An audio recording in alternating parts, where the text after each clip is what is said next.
భారత నేవీ రక్షణ వ్యవస్థలో మరో అస్త్రం వచ్చి చేరింది.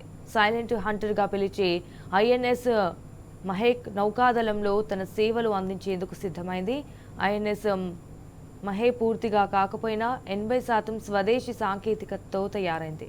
ముంబైలోని నేవల్ డాక్యార్డ్లో జరిగిన నేవీ కార్యక్రమంలో army chief general Upendra Dwivedi దీన్ని నేవీకి అప్పగించారు. అయితే కొచ్చిన్ షిప్యార్డ్లో ఐఎన్ఎస్ మహేను నిర్మించారు. ఈ నౌక వెస్టిన్ సీ బోర్డు ఆధీనంలోకి తన సేవలు అందించనుంది.